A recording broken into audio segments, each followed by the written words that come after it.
Hello, Hello everybody. So, how are you, Isaline? Adam, how are you? How was your week? I'm great. I'm excited to be here. It's like the last good moment of the week before I jump into the weekend. Yes. we can start the webinar actually like hi, hello, bonjour, and merhaba for all international. So, again, welcome to the Weekly SEO, everyone. Today we have a brilliant guest from Switzerland. She's so good and brilliant. I love her, and thank you, Isaline, for being here with us. Oh my God, I'm so excited, and I couldn't put it more excitement into a sentence. Okay, maybe we can start, Isaline. So it's time to share my slide, right? Yeah. Share my screen. Yeah. Points. Perfect. Let me do that. There you go. So now I see only the slides and not you. So if there are any questions or anything, you have to tell me to stop talking. Okay, people are saying hi to us. Hi Shahin. Hi Emre. Hi Marina. And yeah, I guess I show everyone. For the ones who just arrived at the live stream, we have this live stream every week, and we started to have international guests with different topics every week. And this week, Isaline Mülhauser is with us. And you can feel free to ask your questions during the live stream. We will answer them. And hi, everyone. Hi, Yunus. Hi, Efnan. And maybe we can start our presentation. And they're now having fun with other languages, Isaline. They're hey guys, hola. It's getting so international. Yeah, I'm going to move this. okay. Perfect. So it's super nice to have invited me. So Bosra and I actually met on the Women in Tech SEO Slack channel. It's the place to be at the moment where everything happens and where good people meet and get to know each other. And so she invited me to come here, and that's great. I'm very excited to be here. I'm more used to being a host than a speaker. You might know me from SEOnerdSwitzerland. It's the community that I co-host with my friend Sarah Mokansaye. And so usually I set the stage for brilliant speakers, and today I'm the speakers. So I did my best to make slides and say good stuff. So you'll tell me at the end if I succeeded that. So basically who I am. So I'm the host of SEOnerdSwitzerland and Content Strategy Lausanne, two communities. And I'm a SEO consultant. I used to work in an agency, a web development agency, and I was doing closer to content work, and I wanted to do much more SEO, and it was time for me to fly with my own wings. So I started my own consultancy, and it's my second year now. And otherwise, I'm a animal lover, and I have 2 cats. And the COVID was a good thing for my cats because I started being a lot at home, like working from home. And sometimes I was also stuck at home, like not allowed to go outside. I suppose you know what I mean. We all had that. But my cats were really happy. So that's a good thing. And otherwise, I really like going outdoors and doing bike rides and boat rides with friends. And I'm really lucky because the Alps are very accessible from where I live. So I can take the trains with my bike and just go and, ride in beautiful outdoors. So, and I also do lots of baking. I think it's the taking care moment for me. because when I bake, I'm like, you get to use chocolates and vanilla and sugar and butter and all of these stuff that are really good. So I really like baking, and it's like also very relaxing for me to make some biscuits or whatever. And then of course I have too many biscuits, so I end up just giving them away to my neighbors and my family and friends, whoever comes around. I'm good at eating them. I wish we were neighbors. Yeah, I wish. Yeah, you will be really good friends, And so this is the disclaimer. So I'm basically, I'm not a tech expert. So I'm really lucky to have some colleagues and some friends who are really the tech experts. And we have really good collaboration going, especially with Saha. And we are very complementary, which means that when there's something about, for instance, hreflang tags that it's beyond me, then I can just ask, and also ask in the Women in Tech Slack community. So I think it's good as a SEO to know where your limit is, and to not be afraid to ask for that specific questions that you're not able to answer on your own. And I'm more, I used to work in digital marketing, and then I really focused on content, and then I really focused on SEO, because I just saw opportunities to perform. However, the market here in Switzerland is not really ready for SEO. So it's really a field that is starting, especially for smaller companies. So at the moment, I do my best to educate the most people I can about the opportunities of having a SEO approach to digital marketing. And I think that today we are really lucky because we have Adam, and he will just add to any things I can answer, because I've heard that he's the tech expert too. Yeah, I can reply, and you can ask for international SEO, for technical side. So we are a good team for you today, I think. Yeah, exactly. Yeah. So, and here's the team. So, actually, we are introducing us every week, but for the newcomers, I'm gonna introduce us again. So, this handsome guy here, he won't be able to be with us today, but he's our director of SEO. He encourages us to solve complex SEO problems. And I'm Bushra. I'm the senior SEO executive of Boosters. I'm also a content strategist, but I also love playing with technical stuff too. And of course. And I am Adam, and I am a SEO executive at Boosters Agency. And as always, like in the weekly SEO, I will share my international SEO knowledge and this experience in this session with Isaline. All right. And so today, that's the plan. I think first step, I want to explain a little bit why is multilingualism a challenge. I don't know if you speak many languages or if you have worked on multilingual or international websites, but it can get very messy very quickly. And then I want to dig a little bit like what is multilingualism and what is international SEO, because it's a little bit different kinds of challenge. And personally, I had a really hard time grasping the difference, because I thought that international was multilingual, but it's not necessarily. So we'll see that. And then I'll introduce you to things to consider, like things that can go wrong when you have when you're trying to work on an international website. And then I'm digging into a case study about a French-speaking insurance company here in Switzerland that I worked for.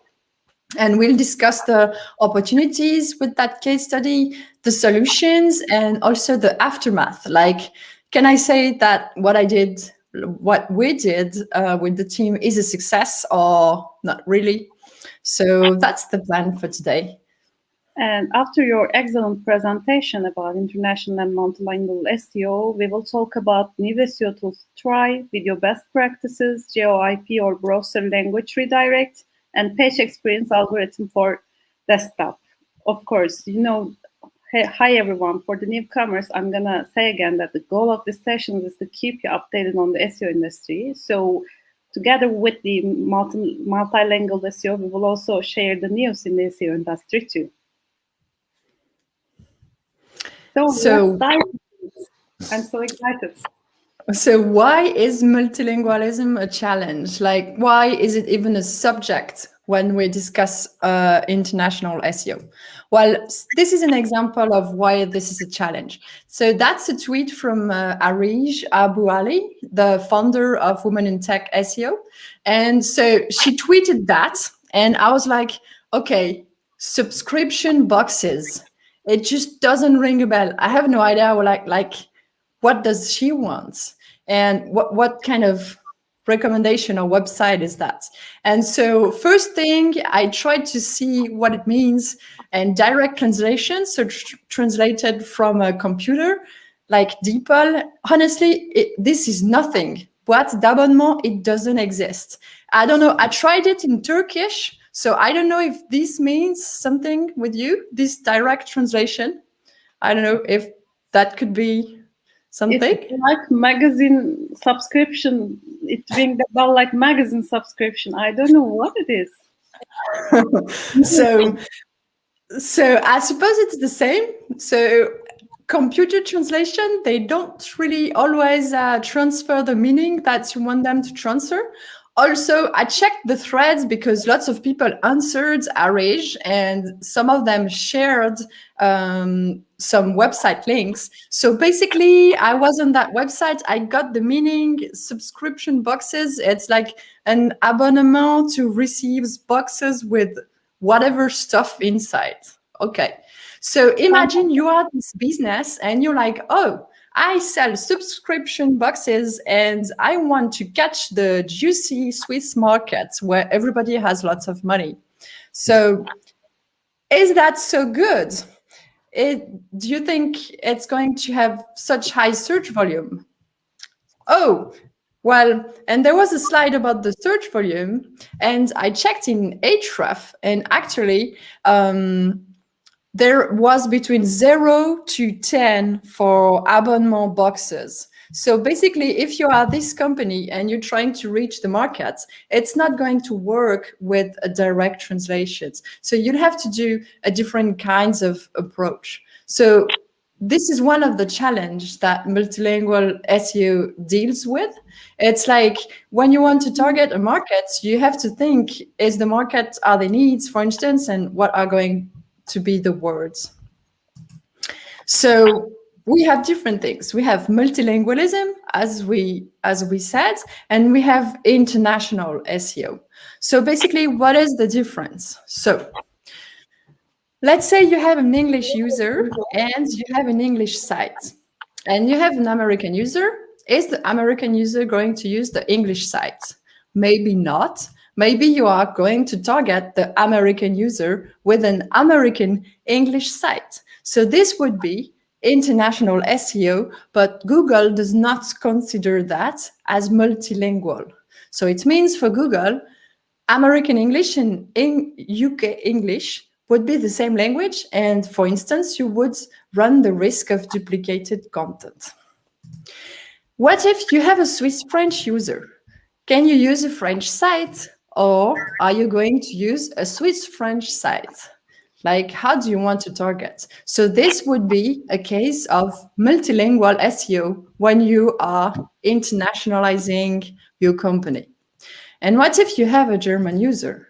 You have a German site and a French user. You have a French site. So basically, you can have,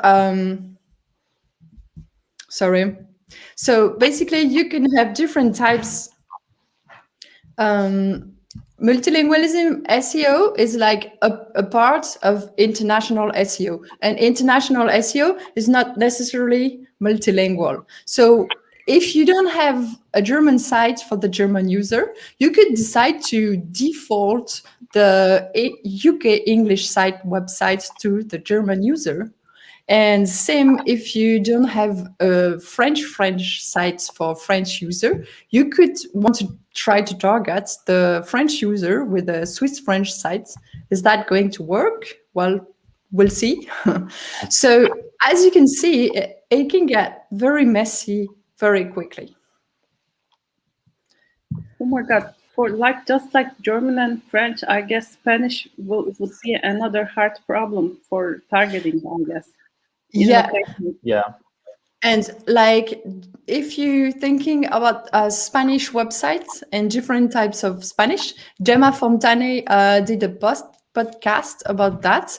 And indeed, there are different kinds of Spanish and different kinds of cultural and economical needs your users can have. Even though you think that it's the same language, it might not be. Yeah, can we say that, like, you gave an example about Swiss French user, but Spanish, like for example, for South America, South American Spanish, and as you said, like cultural and language, because language grammar is also so different, and also they're using currency is different, and totally is a kind of big challenge for Spanish.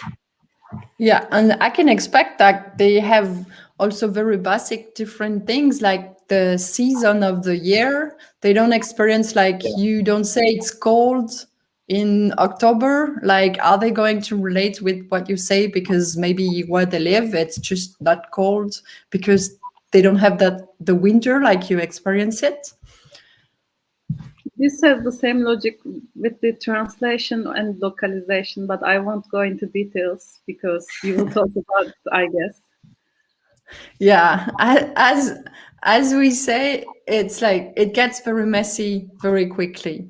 So what are the things to consider when you want to internationalize your business and have like website targeting different countries?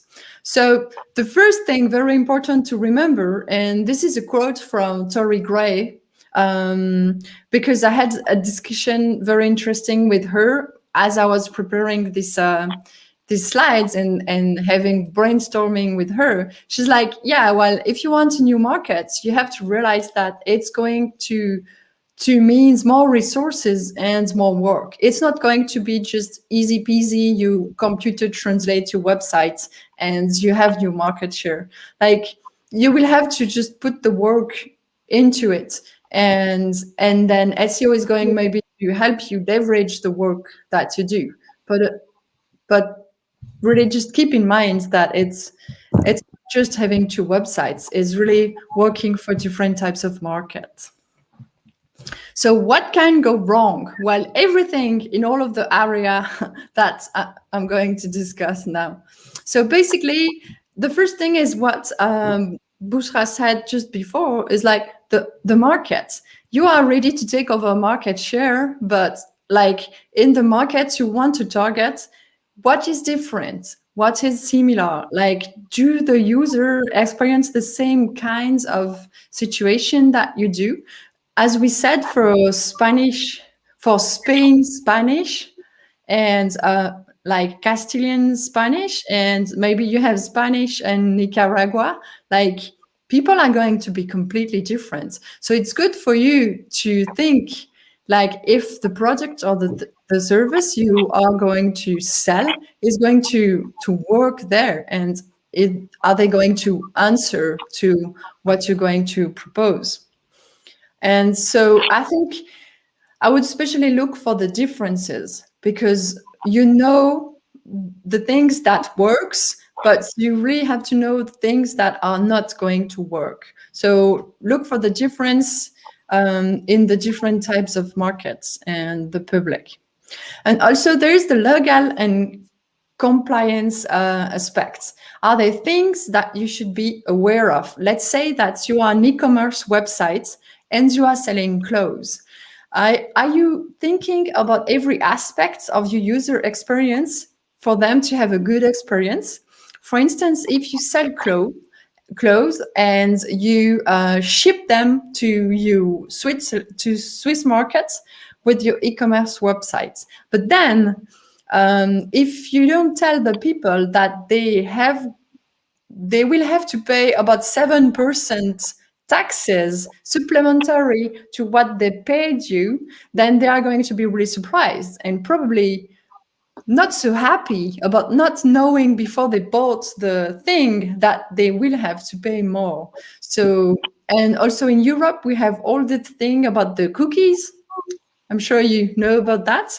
So again, this is something you should be aware of. Really check that it's going to be smooth experience for the customers, or are they going to be bumps in the road that you should tell them before to ensure a good customer experience. So yeah, customer experience is everything. Also, how are you going to find the audience, or is it the audience that is going to find you?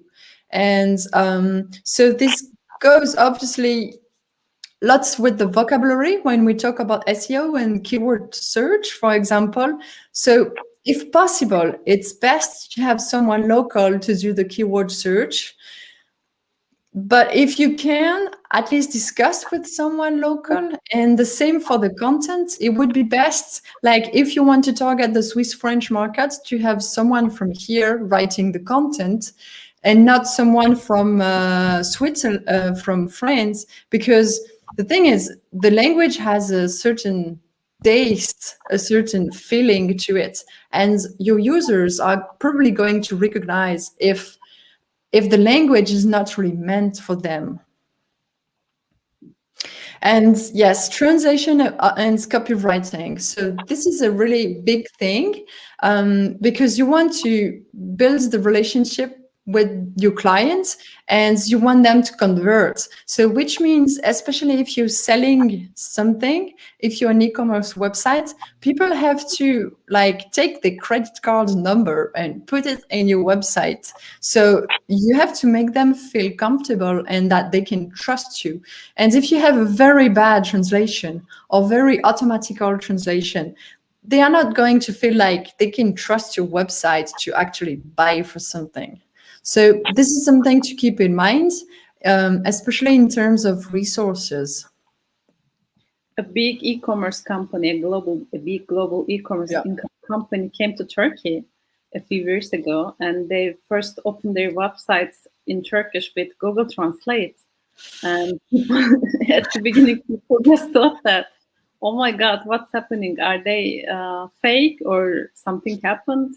It was a really challenge because, you know, because of the thing you said about the credit card, we will trust our credit card number there, and there's some meaningless sentences on the website. How can I trust that website? Yeah. And I guess that if you want to take over a market, it's because you want to sell something, be it a service or a product, but you want the user to perform an action. You're not going to get the trouble of translating all of the websites if you don't want the user to perform anything. So you really have to set this trust right. And then there is the thing about the appropriate structure. And when I say appropriate structure, I mean, like, how are you going to deal with hosting? Are you going to be really fast? Are you going to require some CDN? And also, how are you going to deal with hreflang tag? Because as we saw, for instance, if you are a German website and you want to target the Swiss German market and you want to target the UK market and the Italian markets, but you don't have a translation, or you do have a translation for the Swiss German market, you will need to support this. And also all the thing about subdomain and subfolders. So all of these things can be optimized and can also go very, very wrong. And so I think the most important, because in everything that I've just said, you won't be able to have all of the answers by yourself, because I think there's it's just impossible to know everything about international SEO, but it's good to know what would be most like what is the area that is going to be the most challenging for your business and for your objective. And then of course just ask some other people who are experts in the area you've identified, just to help you out and discuss with you. I think that's a good point, like, hosting and CDN, because like page experience is coming, and that's really so important. For example, like from Turkey companies, if they want to make their websites more international, for example, they are aiming the USA market, but if their server is in Turkey or maybe more far away, it can be like affect their core web vitals metrics in negative way also. I think that's the really good point nowadays. Yeah. Or if you are a publisher's type of website, and then speed is very important. For instance, this is something really to keep in mind. This is an area of challenge, I think. So basically, I think I've never arrived in a project where people, most of the time when I arrived on a project, it's because something was going wrong and it was a mess, and like the website just didn't achieve the business objective they had in mind. And I was more hired to try to organize the existing mess and try to improve areas. So I can imagine that you are also often in this situation. Sometimes companies, they don't hire the SEO before they do things. They hire us when they have started doing things, and then it's not too late, obviously, but still maybe they have already tons of subdomains, and maybe they were a better solution than having tons of subdomains. But this is where you are, and you have to deal with it and maybe migrate to subfolders or whatever. So I think it's good to not be afraid of a messy situation and try to find or really to go to the bottom of what is most important about the challenge, about the website that you will tackle. So this is a case study about a French-speaking insurance company, and this is exactly a situation of a little mess.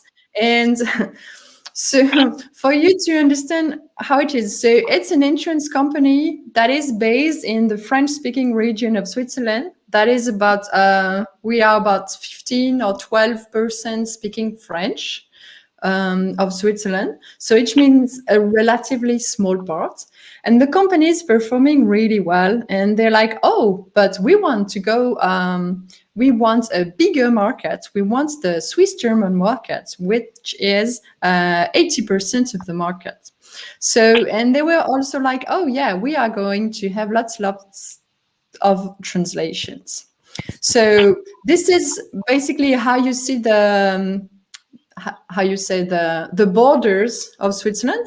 So you have the tiny part, if the French-speaking part, and the big part is a German-speaking part. And we call that the potatoes border, because, I don't know, we have this idea that Swiss-German eats more potatoes, but again, that's an idea.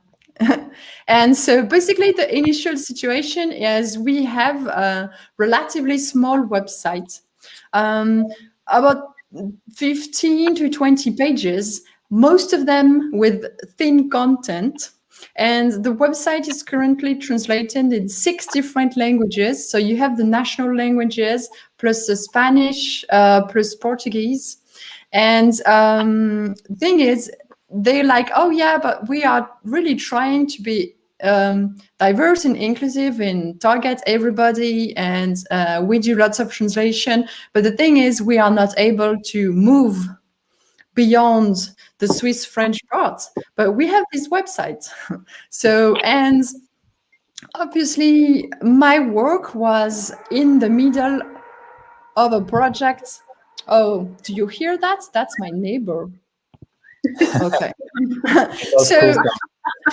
So the plan was my work on targeting on multilingual SEO was in the middle of a migration.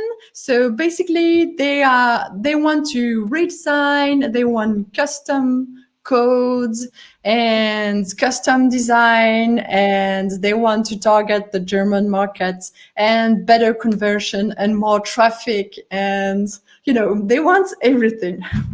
And they want everything, but they don't have a budget for everything. And they want in just 2 weeks, right? Luckily, they did not want that in 2 weeks. But basically, that was the situation, yeah. So the whole team were like, la, la, la. Yeah, this is going to be a fun project. Okay, instead of stressing out about the challenges, we were like, okay, what are the opportunities and what can we do with what we have? So the opportunities are that we can reach for the audience and make better content. And we can start building trust in more than one languages, because if we build this trust, we can have longer term clients, and especially it will help us increase conversion, because the thing is, the translation was so bad that people were not feeling comfortable filling the inscription formula. So they would not just they wouldn't give their personal data on the web and just convert and ask for an offer for the price, of insuring blah. So it was really a big language problem, and also traffic issue. Like the competition was having a much higher traffic, was driving much more traffic, and also the competition had a big blog. So also they were like, we can reduce the time spent answering questions, because that's the thing. When you have a really bad content on your website, but you have interesting price, it turns out you have lots of customer questions. And that makes, internally speaking, a lot of work, because people don't understand what you send them. They don't understand how they can have an offer, because the translation are just not good. And also the content was basically non-existent. And since we're working on a budget, we have the opportunity to coach the internal team to actually long-term be able to produce and publish this content, So basically, you have this ideal situation that you can create a content calendar based on a keyword search, and the internal team will be able to write content and grow the blog and reach better the people and have more traffic, etc. So that was like what we aimed at. And I'm not speaking about the, what we aimed at in terms of migrating well and designing well and blah. So that was completely another part, but obviously part of the project too. So I imagine you can relate to this type of situations where you have like one budget and you have to share the budgets between the different services, between the design, between the code, between the SEO migration task, and between the SEO targeting task, and between the content. So you have to really think wisely about what is most important. So I have been speaking a lot. Is there any questions? So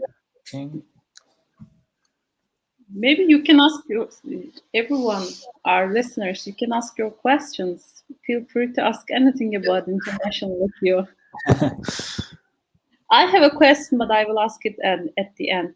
Okay. I don't want to disturb you. So I want to add something like the last slide, like build trust in the market. I think it's also the same in Turkey. Like if a customer saw the alternative language, like for example English, and this is the kind of international Turkish companies choosing this way because like English, it means okay, that was a international company and I can trust that, and also it can increase the conversion here also. But also Büşra gave an example from a big company who joined enter the Turkish market. I don't want to give an example. Okay, probably the same e-commerce website we are thinking with this. And when I entered this website, and I bounced it really quickly because that's Turkish was terrible, and I didn't want to use it. And maybe I could buy something from there, but I couldn't because I don't trust that, because there's language option was terrible and totally translating from probably the Google Translate. Yeah, and so ultimately for them, it meant that they lost you as a client, and because you are probably not going back on that website next time you see in the search results, you will be like, hey, well. So what did we do to resolve all of this? To reach all of this objective. So first thing, we really thought about the audience and providing what the audience needs, because even though it's the same country, it might be that the market and the situation is a bit different and they have a bit different needs.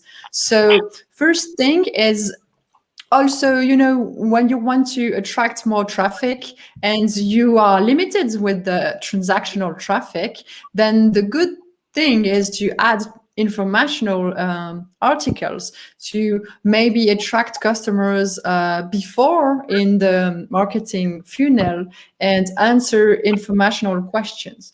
So this really, the activities we did, of course, the keyword search, and we did the keyword search in French and in German, but I'll get back to that. We did the customer journey workshop because it's helpful to do that and to know the pain points of the users, and it helps to assign the keywords and target the articles in terms of what the user needs and where that person is in the marketing funnel. And of course, we had the clustering content theme, and that could be different for each language, because maybe there was it was an insurance company related to how do you say, renting flats. So you have renting flats in Zurich and you have renting flats in Geneva, and it's the same type of cluster, but it's still different clusters. And also we created templates for the blog article. For instance, for the cluster renting a flat, we have a type of blog post and with different type of sections, just to help the internal staff think about, oh, well, if I do this cluster but renting a flat in Geneva, I can reproduce it for renting a flat in Lausanne, and it's just the same structure. They don't have to think everything from scratch. So a really big thing here is trying to answer search intent to satisfaction. And that's a concept I learned with Izzy Smith. She explains that really well. So it means that you're not only trying to target the informational keywords, but you're really trying to provide all the information necessary to the audience. And so we want to inspire trust, because remember, this is an insurance company. So it means that we are in this EAT criteria thing. So we tried to be reliable through the vocabulary. So that means having a brand vocabulary for the products and the most common aspects in each languages and a set type of vocabulary. And also a tone and voice guide in each of the main languages. And we tried in the type of information we gave, we tried to have really transparency at each touch point. And that meant having transparency on the products page, but also in the formula. We tried not to hide anything, you know, the smaller characters with the little stars in the entrance that you can't read. But this is exactly what we tried to avoid, and just being very transparent about what it offers and what it doesn't offers. And also we worked a lot, and when I say a lot, I say a lot, on the FAQ, because that was a very important part, is that there is a set of common questions that is always asked at each touch point. And it's good to answer them on the website, because this is useful for the users, but this is also useful for the customer care people working internally, because they have the same type of questions, and sometimes they can copy paste parts of the answer and just be very reliable on the type of answer they answer to everyone. So that was the FAQ were a really big part. And also, really in the FAQ, the reliability of the vocabulary is very important. Like if you name your contract that, you need to name your contract that everywhere. If you change the name of your contract, then it's just confusing for the user. Like, are you talking about the same contract, or talking about something else? So activities in a nutshell. So we had obviously, and here again, I'm not talking about the migration part, but we had the keyword research, we had the clustering content theme, we had the brand vocabulary, the tone and voice guide, and of course, internal coaching. So basically writing together article with the staff. So they do this learning curve together. So they are able to do it by themselves later. And also we had some workshops, like strategy workshop and customer journey workshops. So I think one thing I really learned is to be mindful of the learning curve of the clients, because in this company, they were not, they realized that they didn't convert well in the German market, but they were not, they didn't understand the impact of the language on that market, because they thought, and they are right, that they have a good product, and they thought that this product, it would be enough to attract customers because everybody would see how good the product was. But actually, it's good to have a good product, but you need to explain it with good words too. And I think at the beginning, we tried to do too complicated and too well. And like, so for instance, for the brand vocabulary, at the beginning with a client that is starting, it's good to keep it short, like 15 maximum words. So you know, so it's not overwhelming, because if you have straight from the start a brand vocabulary with 30 words, well, it's going to be just overwhelming, and they're not going to look at it. So you have to provide a toolbox of documents, brand voice, and this type of things that is easily to manage for the clients. So yeah, take time to explain. That's never lost in the long run. And so what do you want to do if you want to go cheap? So you prioritize to invest where it matters most. For instance, it means that you can discuss with the local instead of hiring a local to work with you.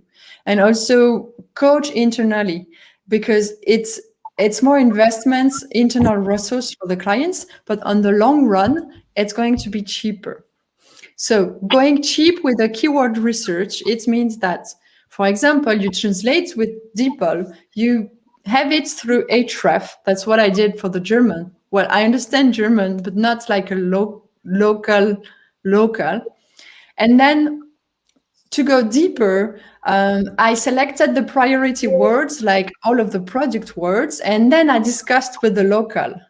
like someone really living in the situation. And that meant that at least the transactional keywords that were my priority, we discussed them. And maybe the informational keywords, well, we didn't really discuss all that deep, but priority and budget.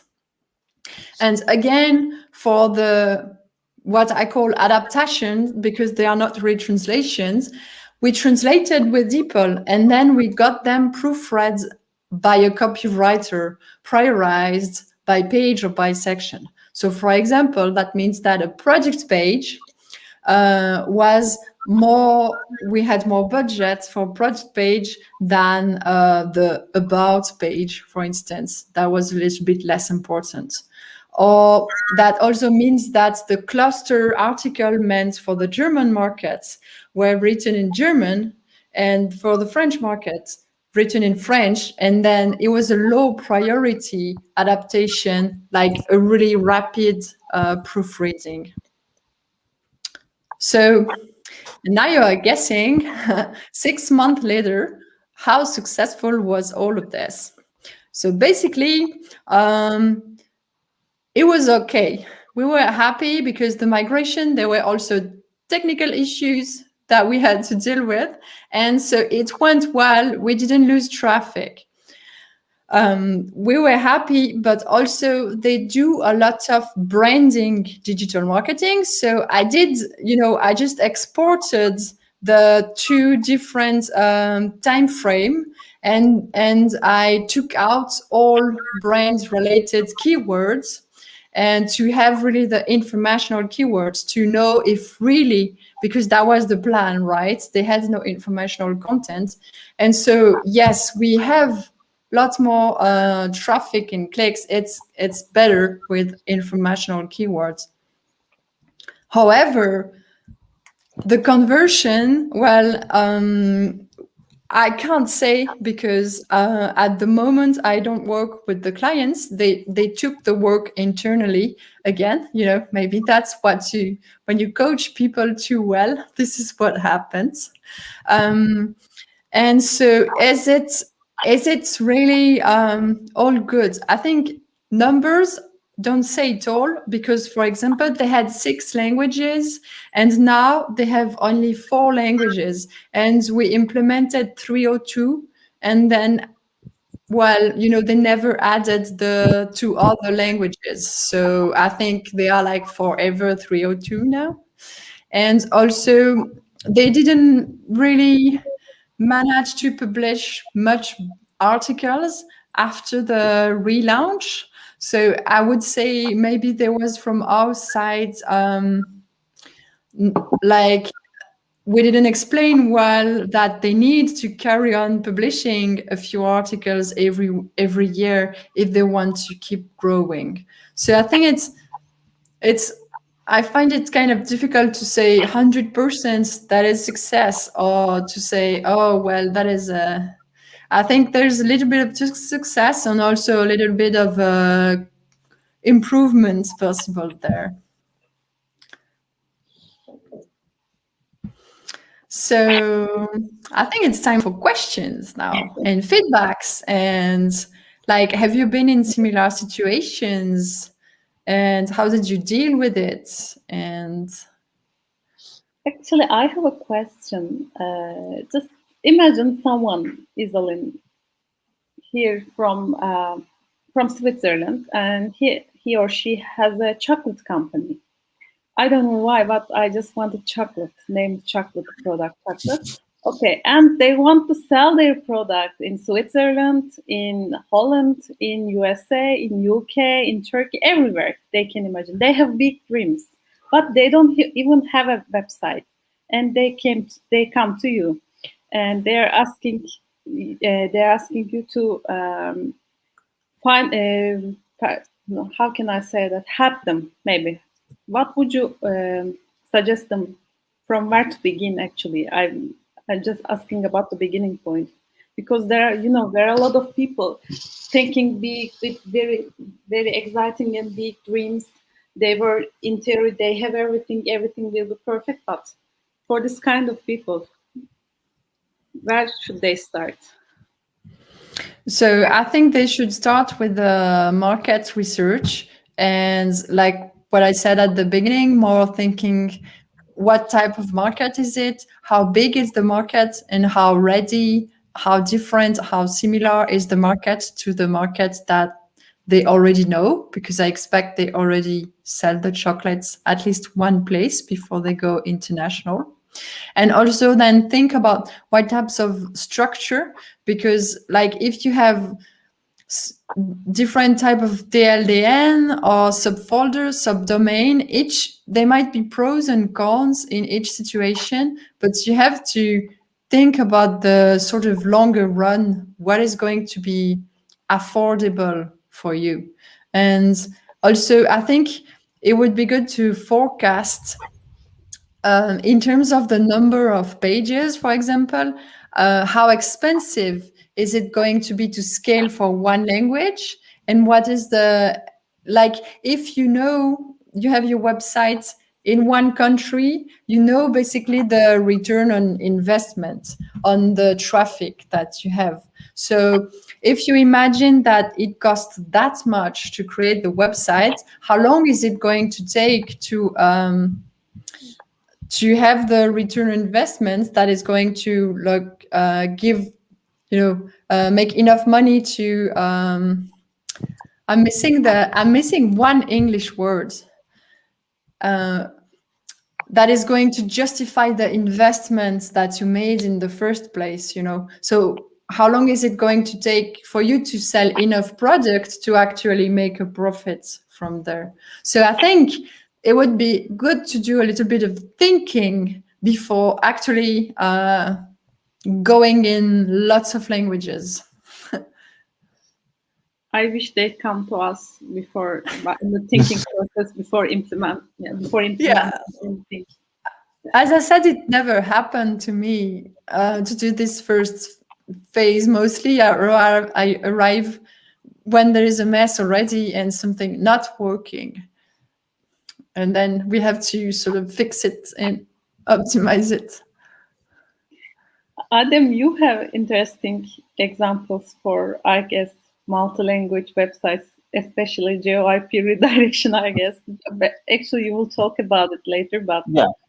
Yeah, I will talk about it, but like sometimes that can be really messy, especially if they are creating this website without any knowledge about SEO, and that's always messy for SEOs to solve these problems. And I think thank you, Isaline. I learned a lot about international SEO, but also I learned a lot to it's the best way to be international SEO in Switzerland. It's really you have really good challenge to solve. Yeah, I suppose I have rarely been on a single language project. So I think most of my projects are multilingual anyway. And so I suppose it's good to gather lots of experience and also have lots of tests of what doesn't work and what goes wrong and this kind of thing, Oh my God! That just me reminded of a customer. They were operating in Turkey and in UK, and they just deleted all their Turkish content in Turkey, and they just opened the new designed website in English. And we asked them why you are doing this, and they said that people know us and they will come and find us in English too in Turkey. And we tried to tell them the problem, but they did not understand it. And 6 months later, they come to us and they asked us why we are not taking any traffic from Turkish results. Adem and I was like this, like this. Yeah, oh my God! That in the meeting, we were acting like, oh, why? We don't know. So that's a good example of a messy situation when people call you to fix something. And one customer, because of its redirection, IP redirection problem, there is a Turkish alternative of the website, but whenever we try to search for the branded items, because their branded traffic was higher than non-brand traffic, and we couldn't land into our Turkish website in Turkish results. That was another interesting case for us to solve. Yeah. So thank you, Isaline, by the way. This was a brilliant presentation on multinational SEO, I guess, because most of the time people think that serving in different languages, trying to sell a product in different languages, in technical part I'm saying this, it's all about just opening a website in different language option, and that's all. I'm ready. I'm just gonna Google Translate everything, and I will be ready. And there are some technical aspects of it, like the hreflang stuff, the CDN usage, etc. Because of the page speed. Page speed is also an important part of our day-to-day because of page experience algorithm. And of course, content, because cultures are different and most of the people do not tend to understand that. But that was a really brilliant strategy and really brilliant case study in terms of an insurance company. It's really interesting. It was really interesting to listen to it. Oh, thanks a lot. I mean, I tried my best. As I said, I'm more used to being the host, so being at your place. So it was very, very fun for me to try to gather my thoughts in something that I could easily share. So thanks for giving me this opportunity. So you're welcome. I'm so happy to be with you here. And I have a final question for you, actually. So people listen to you and they will watch this recording after that, but maybe they may ask for some good sources for multinational SEO. Do you have any suggestion for that? Oh, yeah, I have a slide with additional resources. So this is some of the things I discussed today. I think once I've finished talking and you start talking again, I can share the links that I have here in these slides. So they are interesting reads. Of course, there are lots of other reads. So, and if you have any question, you can reach me on Twitter, and I'm happy to answer, of course. Thank you so much, Isaline. And we will also share this deck with you under the description section of the YouTube, and you can find that sources there too. And thank you so much, Isaline. And Thanks. And I guess this is our turn right now to share some SEO news and tools. So let me unshare my screen and. So Adem, are you ready talking about some SEO news? Because yeah, I'm ready. I'm ready, and let's. Oh my God! That's so sweet.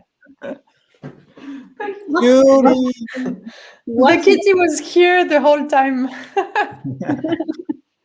What's the name?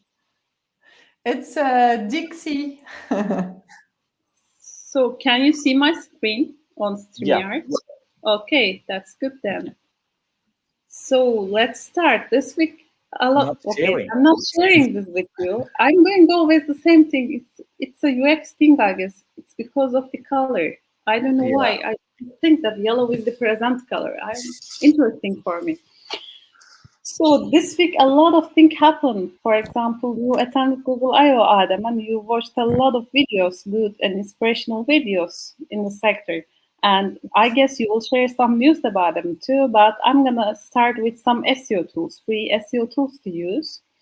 And this is the Google Search Console Data Downloader tool by Dominic Woodman. I already tried this tool. This is really useful. You know that from Google Search Console, from only Google Search Console, we cannot export more than 1,000 lines in a report. And thanks to this free tool, it actually works on browser, by the way. You don't need to download anything. This helps you to export reports depending on device, country, page, or query, with, of course, any any of your Google Search Console properties, and you can choose the timeline here too. I'd already tried it, and I tried it for query reports. It was so it was not messy actually. It was so well organized, because as well as the queries, we also have the URLs with them in the report. The queries getting traffic from and visibility from. That was a really good format. And I just left the link below. You can use it from here. And I'm gonna turn on my laser pointer. Yeah, you can find it from here. And I will continue with another tool. Actually, this was announced before, you know, Isaline, Adam, you probably know it. We had a really fancy Google structured data testing tool, but now it was left, and we are using the rich results testing tool, and they just announced that Google structured data testing tool will be added to the Schema.org website. And actually, this tool is this Schema Markup Validator based on Google structured data testing tool. I already tried it. It has a really good UX if you are more used to using structured data testing tool. And of course, it's free because of its structure. And I left a link below. You can try it if you want to see the source code and this schema type together. It's a really good place to start. And of course, there was a really good guideline I came across. Everyone was talking about this actually this week, the video best practices for video SEO. And actually, there was a video before this. I saw also the video version, and I left the link below. There's also the video version of it in it. You know, for e-commerce, Google publishes really good guides. For example, a few months ago, they published the crawl budget management guide for big websites, especially for e-commerce websites. It's another best practice video, best practice source, and I think it's so good because it summarizes the beginning point of video SEO for anyone who doesn't have the advanced knowledge, I guess. Some best tips to how to start to it. Of course, you can use video format in e-commerce website in terms of product pages, maybe live streams, and maybe in your blog posts. And these are the best practices how to make them more visible for people. And of course, we have a really cool structured data for videos. You can always use it. And of course, if you are talking about the specific topic, depending on the search intent, and you want to have if you have a really cool video about it, it's always good to create a dedicated page or a content page for that specific video, and maybe preferably have the written explanation of that video on there, because you know, it's the nature of crawling. Content is always necessary in this type of things to become visible, to trigger more and more keywords to increase visibility. And of course, if you have a lot of videos, you should use it's good to use a video. It's always good to use a video sitemap. And maybe we should not only rely on video structured data, because there are a lot of types of structured data that can help you in this process. For example, if you're making a live stream, there's a live stream batch structured data, I guess, in Google Search. Also, you can use it. You can use FAQs, articles, etc., etc. This list goes on, but they really summarize it well, and you can read it on Google Search Central blog. And this is another good tool I came across on Twitter. I already checked this too. Actually, logical content flow helps you to analyze a content piece's logical structure in terms of heading tags. You know, there may be no heading tags, hidden heading tags, missing ones, or maybe too big or too small heading sizes on a page, or they may be too long, but you may not realize it within the page. Most of the time it may happen if you're busy and if you're not an SEO. And actually this helps people to analyze the logical structure of it. It's also free, and it's not a complicated tool, I guess. It's a useful tool, and even content editors with no SEO knowledge, but only knowing the heading text structures, can also use it to make their content more fluent, I guess. So, Adem, that's all for me, I guess. That's your turn right now. So we can dive into like some technical area of for international SEO, and that's part of like using different languages in our websites. We can use we use on our website with kind of like, you know, automatic redirects. It can be like geography based, like GeoIP, or it can be like browser length based redirection. And it's always kind of bad experience for us for the organic site. And I have mentioned it many of the previews of the weekly SEO about that, and that was the my best example. It's also like from Aleida Solis.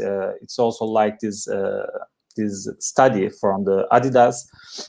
And for example, like if you are using GeoIP redirect or browser length redirect, is Google bots and probably like other search engine bots may not reach your other pages in different languages, because as you know, the Google bots, maybe Ads bots, maybe Yahoo or another like Bing, their bots is always in US based. And probably, for example, if they want to crawl your Italian page in Italian language, probably they will redirect it to the American one, like English one. And again, that's a big problem for our crawlability issue. And it's also negatively affect our website. And also, as I said, that can be maybe sometimes for bounce rate, because user maybe cannot find their language option in the website, and they will be redirected to English one, and lots of problems. And this is the best study for us, is the best case, like from Adidas, and I am connecting to adidas.es, the Spanish one, and they are asking me, please choose your place to enter. And there's a one option, the above one, this is a Turkish option, because it's know me from my IP, and also there's another option there, is the Spanish, that was the CCTLTs, adidas.s, and it gives me two options to connect for always like also for the organic site, also for the conversion, and all for the user experience. And okay, that's what I mentioned from this GeoIP redirect or browser length redirect. That's they are bad, okay, but sometimes maybe more horrible.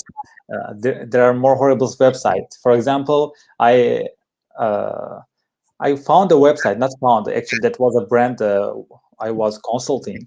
Like their page generates itself, like according to the location, but not with the not redirecting to another page. You know, just they have alternative JSON codes and in the website, the home page. Just they have one URL. For example, you are writing adidas.com, and they are generating to you from the another JSON codes the Turkish site. But all language option is just in one URL, and it means that probably Googlebot, not probably, that's the certain, Googlebot not find the Turkish option for your Turkish customer. If you wanna aim another markets, another languages, you need to serve your pages with another URL, and you need to customize it. And okay, we gave a good example from Adidas, and we have an example from Nike. Like, okay, maybe you can say that the redirecting to customer to the alternative language options, maybe they can increase your how can I say, like, conversion. Maybe they increase the conversion, maybe bounce rate. and you have good statistics, and you want to keep going in this way. This is the good example from Nike. On the other hand, like there's an if the redirects to give us a good result, as I mentioned. For example, here, if you want to connect to Nike.com, it redirects me to Turkish version, Nike.com, the subfolder like PR, and but if I want to connect to Polish market, for example, or Turkish market with subfolder, it doesn't redirect me to do another language option, because Nike.com is always using, customers. It can be like a user behavior, and probably Nike focused on here for user behavior, and probably like for direct traffic source. If you are writing and connecting to Nike.com, it redirects you to your how can I say, like, based on your location. That if you are trying to connect to Polish one or Turkish one or Spanish one, it doesn't redirect you, because Nike.com knows you wanna connect to Polish the Polish site and the Polish alternative page. That was a good example for us, because they don't redirect to all pages. Just they are redirect to do the main page and not another alternative pages. Okay, like that's kind of bad for us for organic side, but also this will negatively affect not only organic side, also paid side. For example, there's an example that brand in the UK market uses sterling like pound, and offers their another version in dollar for the other location. They have just two options. For UK, they are using they customized for the pound, and another option is, if you are not from UK market, they are serving their website for dollar option. That's the currency just changing. Thus, as the currency changes according to the location, the currency given in the campaign will not match with the data feed here, and because the currency like found by the ad spot, like, because they crawl the website based on US. And for example, you are creating a campaign, and you said, okay, that's my product, and I wanna sell it like for £32. But if the ads bot crawl your website, or Google bot crawl your website, it encountered this product another numbers, and it means that because the currency change, and they have a difference between these currencies as a number, and it said you, okay, that can be like deceptive price for that, and please can you check that? I can share this ads on this platform, and you need to change it, and it's also affecting our paid site. And that's a promotion time. And you can learn more from my blog post on Geo IP Redirect, and which I gave many examples, and the creation of an international SEO strategy. And maybe after reading it, like, I'm waiting for you, like, some feedback, or on the LinkedIn, you can share your feedback to me, and knowledge increases when it's shared together. Yeah. Okay, I just want to add some news, not some, just I add one new because the we had lots of slides. Maybe another weekly SEO we can share it, and it's the information stage. It was kind of exciting news for us for the page experience. It's in Google I/O, and they will take into account not only for the mobile side, also they will care the desktop side also. They will care the desktop data also. And first, this algorithm update was introduced. They said, like, we will care just the mobile side, and we were ready. Like, for example, for me, I was always caring the mobile data from the Core Web Vitals. but that was the like if you are optimizing the mobile side, like mobile data, it means that also you are optimizing the desktop also, because it was how can I say it, like if you are optimizing and making fast your mobile, it means that your desktop is so fast also. So that was like most exciting news of this week, and I am ready for it. And that was from the news from the Google I/O. So thank you for listening. Thank you for Adem. Thank you for your slides. Isaline, thank you for your international SEO best practices. And thank you for everyone attending the session. And if you have any questions to ask, you may use this Typeform link to send us any questions. We will answer them in the next week. And thank you for being with us. You're out of this world. Probably Roman will say this like that. And thank you, everybody, for being here. I know your time. We know your time is precious, especially on a Friday afternoon. So it was lovely to have everybody listening. Thank you so much, Isaline. Yeah, this was a really good and inspiring session for us. Yeah, exactly. So, see you next week, everyone. Have a good weekend. See you. Enjoy your weekend. Bye.